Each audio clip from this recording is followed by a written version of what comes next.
यार ये D pharma क्या है और इसकी एलिजिबिलिटी क्राइटेरिया क्या होता है? क्या इसको मैं कर सकता हूँ या नहीं? इसका एडमिशन प्रोसेस क्या होता है और इसकी कॉलेज की एडमिशन फ़ीस कितनी होती है? और क्या इसको करने के बाद फ्यूचर में स्कोप है भी या नहीं? क्या इसको मुझे करना चाहिए या नहीं?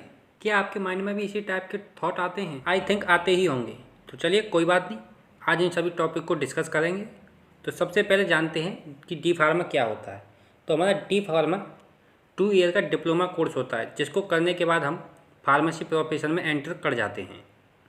और डी फार्मा हमारा फार्मेसी प्रोफेशन में सबसे फर्स्ट स्टेप होता है और ये हमारा 2 ईयर का डिप्लोमा कोर्स है। चलिए अब बात कर लेते हैं इसकी एलिजिबिलिटी क्राइटेरिया की, यानी कि आपको डी फार्मा में एडमिशन लेने के लिए क्या क्या एलिजिबिलिटी क्राइटेरिया होना चाहिए।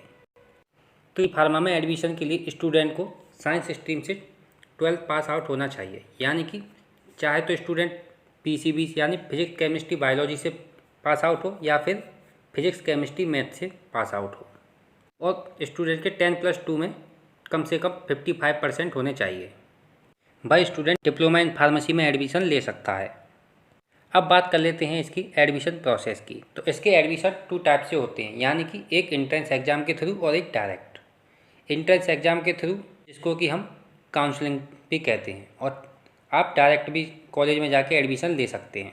लेकिन आप एंट्रेंस एग्ज़ाम यानी कि काउंसलिंग के थ्रू एडमिशन लेते हैं तो आपको अच्छे कॉलेज मिलने की अपॉर्चुनिटी मिल जाती है। और अब बात कर लेते हैं इसके एडमिशन फ़ीस की। तो इसकी admission fees college to college vary करती है। अगर आप गवर्नमेंट कॉलेज में एडमिशन लेते हैं तो इसकी फ़ीस 10,000 से लेके 50,000 के बीच में आ जाती है। और अगर एडमिशन आप प्राइवेट कॉलेज में लेते हैं तो इसकी फ़ीस 50,000 से लेके 1 लाख तक पर ईयर की फ़ीस आ जाती है। लेकिन यह फ़ीस हमारी कॉलेज टू कॉलेज वेरी कर सकती है, इसकी कोई फिक्स्ड डिजिट नहीं है, इसीलिए इसके बारे में और क्लियर बता पाना पॉसिबल नहीं हो पाएगा। स्टूडेंट अब बात कर लेते हैं इसके स्कोप की, यानी कि डिप्लोमा इन फार्मेसी करने के बाद हम क्या क्या जॉब कर सकते हैं। तो सबसे पहले बात करते हैं गवर्नमेंट जॉब्स की। तो इसमें आप किसी भी गवर्नमेंट हॉस्पिटल में गवर्नमेंट फार्मासिस्ट की जॉब कर सकते हैं।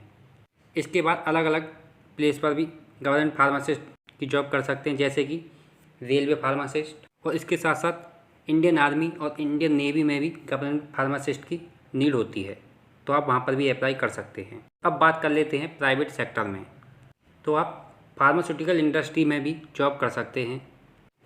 डिप्लोमा इन फार्मेसी करने के बाद आप MR की जॉब यानी कि मेडिकल रिप्रेजेंटेटिव की जॉब भी कर सकते हैं। और साथ ही साथ आप किसी भी प्राइवेट हॉस्पिटल में फार्मासिस्ट की भी जॉब कर सकते हैं। और अगर आप अपना खुद का बिजनेस करना चाहते हैं तो आप अपना मेडिकल स्टोर भी ओपन कर सकते हैं। और अब बात कर लेते हैं इसकी सैलरी की। तो डिप्लोमा इन फार्मेसी के फ्रेशर कैंडिडेट के लिए salary place to place vary करती है, लेकिन इसकी मिनिमम सैलरी 1 लाख से लेकर 3 लाख रुपए पर ईयर का पैकेज होता है। इसीलिए स्टूडेंट्स डी फार्मा यानी कि डिप्लोमा इन फार्मेसी आपके लिए गुड करियर ऑप्शन हो सकता है। आई थिंक अब आपके सभी कन्फ्यूजन दूर हो गए होंगे। फ्रेंड्स, इस वीडियो को आप ज़्यादा से ज़्यादा शेयर करें अपने फ्रेंड्स के साथ, या जो स्टूडेंट डी फार्मा करना चाह रहा हो तो आप उसके पास इस वीडियो को सेंड करें, जिससे कि उसके उन सभी के ये पॉइंट्स क्लियर हो जाएं। और फ्रेंड्स, अगर आपको यह वीडियो अच्छी लगी हो तो इस वीडियो को एक लाइक ज़रूर करें। Thank you.